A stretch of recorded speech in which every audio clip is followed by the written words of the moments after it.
Jujutsu Kaisen chapter 223 chapter भाई हद से नेक्स्ट लेवल होने वाला है, जहां पे हम गोजो का अटैक यूज करते हुए देखेंगे सुकुना के ऊपर। पर भाई गोजो ये अटैक 3 से 4 किलोमीटर दूर से करने वाला है, जिससे भाई आसपास का एरिया पूरा तबाह हो जाएगा। पर ये अटैक सुकुना को हिट भी करने वाला है। आई मीन क्या कर रहा है भाई गोजो, 3-4 किलोमीटर दूर से अटैक कर रहा है बंदों के ऊपर, वो भी इतने खतरनाक। चैप्टर का टाइटल है the decisive battle in the uninhabited demon infested Shinjuku, क्योंकि भाई ये फाइनल फाइट शिंजुकू में ही होने वाली है। पर उससे पहले हम गोजो को शिबुया में देखेंगे, जहां पे उसके साथ इजिची होता है और वो उससे पूछ रहा होता है कि आखिर प्रिजन रेल्म के अंदर तुम्हें कैसे पता चल रहा था कि कितना टाइम बीत रहा है। तो गोजो उससे कहता है कि मुझे ऐसा भी लग रहा था कि मैं बहुत ज्यादा बिजी हूँ और टाइम धीरे धीरे जा रहा है, पर सेम टाइम में मुझे ऐसा भी लग रहा था कि एक हफ्ता एक पलक झपकते ही चले गया। पर भाई जो भी है, मुझे इतना पता है कि मैं वो फीलिंग दोबारा कभी नहीं लेना चाहूंगा। तो भाई सीधे सीधे शब्दों में कहूँ तो भाई ऑब्वियसली गोजो को ये एक्सपीरियंस बिल्कुल भी पसंद नहीं आया और अब गोजो काफी गुस्से में है, और अगर केंजाकू उसके सामने आ गया फिर तो भाई इसकी खैर नहीं। पर भाई गोजो यहाँ पे शिबुया इंसिडेंट में लोगों के साथ क्या हुआ, वो लोग ठीक तो हैं, ये भी पूछ रहा होता है। पर भाई जो भी नॉन सॉर्सरर शिबुया के जितने क्लोज थे, उनके बचने के चांसेस उतने ही कम थे। पर गोजो की जो कर्स एनर्जी उस इलाके में फैली हुई थी, उसकी वजह से कर्स स्पिरिट जो है आसपास नहीं आ रहे थे, और गोजो के अनलिमिटेड वाइड टेक्निक से लोगों को कोई दिक्कत भी नहीं हुई, क्योंकि अब वो सब लोग ठीक हो चुके थे और अब वापस अपनी डेली लाइफ में लग गए थे। तो भाई ये सब बातें इजीजी गोजो से कर रहा होता है, जिसके बाद गोजो अपने आप को थोड़ा स्ट्रेच करते हुए कहता है चलो अच्छा है, अब टाइम आ गया है कि हम आज का कार्यक्रम स्टार्ट करें। क्यों सही कहा ना मैंने, उताही में और ग्रैम्स। जिसके बाद हमें सुकुना की तरफ लेके चलते हैं, जो कि करंटली शिंजुकू की एक बिल्डिंग के ऊपर है, जहां पे उरोमी उससे पूछ रही होती है कि बैटल डे तो डिसाइड हो गया था 24 दिसंबर का, पर जगह और टाइम तो कभी डिसाइड ही नहीं हुई। तो सुकुना कहता है अरे बावली छोरी, उसकी कोई जरूरत नहीं है, मुझे पहले से पता है। स्पीक ऑफ द डेविल, जहां पे हम देखते हैं कि सुकुना गोजो की कर्स एनर्जी की वेव्स को इतनी दूर से देख पा रहा होता है। और भाई इसके बाद फाइनली जब गोजो वापस आया था, उस टाइम का एक फ्लैशबैक चालू हो जाता है, जहां पे हम देखते हैं कि वो ओल्ड बुट्टा गाकुगान जी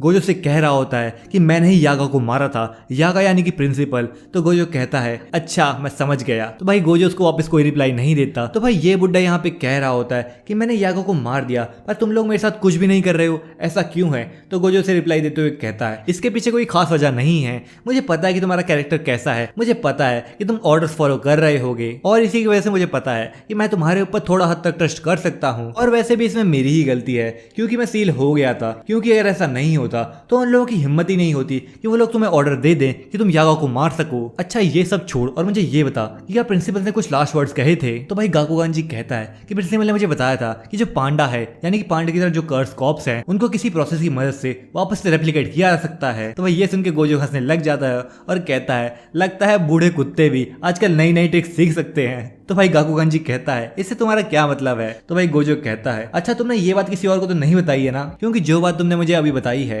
अगर हम इसको रैंक करें तो एक स्पेशल ग्रेड इन्फॉर्मेशन में आती है। अगर तुम वो पहले वाले बुड्ढे ही होते तो ये चीज तो भाई अब तक तुम हायर अप्स को रिपोर्ट कर चुके होते। लगता है तुम थोड़े चेंज हो चुके हो ग्रैम्स। पर भाई इससे सरप्राइजिंग बात तो ये है कि वो हायर अप्स को रिपोर्ट कर ही नहीं सकता था, क्योंकि भाई सारे हायर अप्स मारे जा चुके हैं। और भाई यही चीज हम इस चैप्टर में देखेंगे। पर आखिर उनको किसने मारा, क्या वो गोजो का काम था। और इसी वजह से गोजो भाई गाकुगान जी को ऐसी बातें कह रहा है। और भाई यहाँ पे गाकुगान जी का जो फेस है वो भी यही बता रहा है कि शायद उसे भी पता है कि जो सारे हायर अप्स हैं वो मारे जा चुके हैं। तो क्या ये काम गोजो का हो सकता है, या फिर जो हमने पिछले चैप्टर्स में यूटा को देखा था, ऐसा हो सकता है कि यूटा ने सारे हायर अप्स को मार दिया हो। पर क्या यूटा इतना पावरफुल है, और जो सारे हायर अप्स थे वो सारे बस खुसट बुड्ढे थे और उनके पास कोई पावर्स नहीं थी। और शायद इसी वजह से गोजो यहाँ पे गाकुगान जी को ट्रोल कर रहा है कि अगर तुम हायर अप्स के लीडर होते तो मुझे पता है कि तुम एक अच्छा काम कर पाते। जिसके बाद हम वापस से प्रेजेंट टाइम पे चलते हैं, जहाँ पे इजीजी गोजो से पूछ रहा होता है कि आखिर तुम मुझे अपने साथ क्यों लेके आए हो, मुझे पता है मेरे से ज्यादा अच्छे बैरियर बनाने वाले लोग अभी भी प्रेजेंट हैं। तो भाई गोजो कहता है सीरियसली तुम्हें नहीं पता कि मैं तुम्हें यहाँ पे क्यों लाया हूँ, ऑब्वियसली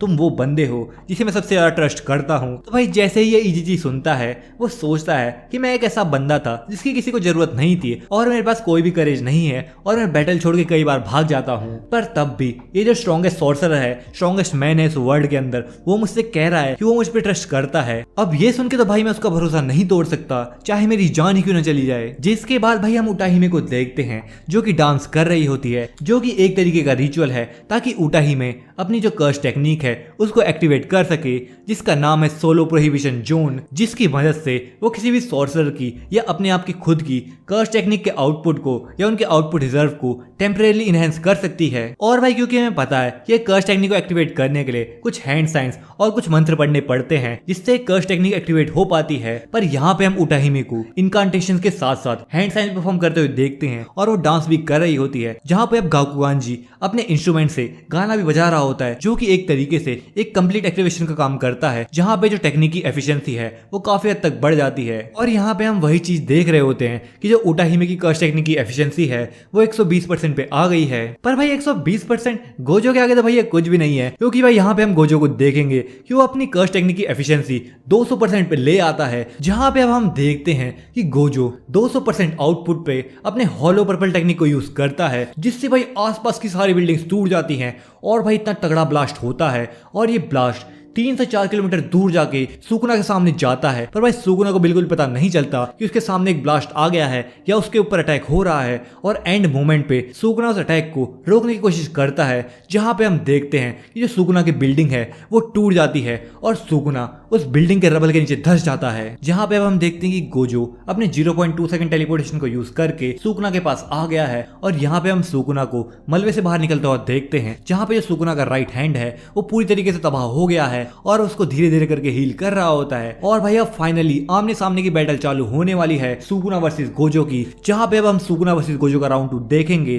भाई पहले राउंड में सबको पता ही है कि गोजो ने सुकुना को एक चेयर में कन्वर्ट किया था, तो क्या ऐसा होगा कि गोजो यहाँ पे सुकुना को फिर से एक चेयर में कन्वर्ट कर पाएगा, या फिर अब सुकुना उस बात का बदला लेगा और भाई इस बार गोजो एक चेयर में कन्वर्ट होगा। और यहाँ पे भाई हम देखते हैं कि गोजो एकदम फुल कॉन्फिडेंस में है और वो सुकुना को ट्रोल कर रहा होता है और उससे कहता है कि लगता है तुझे गलत आइडिया हो गया है, मैं तुझे सही कर देता हूँ, यहाँ पे जो चैलेंजर है वो तू है। जहाँ पे भाई सुकुना गोजो की बात सुन के थोड़ा हंसता है और थोड़ा फेस बनाते हुए कहता है यू डैम ब्रैट। और भाई आज का चैप्टर यहीं पे एंड हो जाता है। अगर आपको वीडियो थोड़ी सी भी पसंद आई है तो आप चैनल को सब्सक्राइब कर सकते हो।